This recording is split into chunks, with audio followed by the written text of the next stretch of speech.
So, first thing we worked on was getting efficient with our triple steps. So we did a little triple step across the floor time.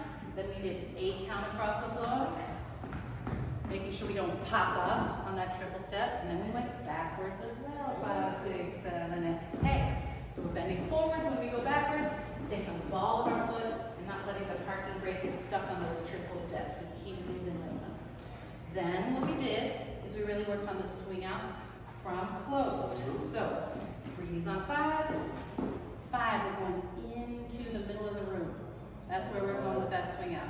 And then once we come out here to open position, followers, start running towards your partner. Leaders, move your body on the wrong step. Twist, twist, face your partner. 5, 6, 7, 8. So we have a lot of things to think about, but everyone did really great. If you have one of those and you drill it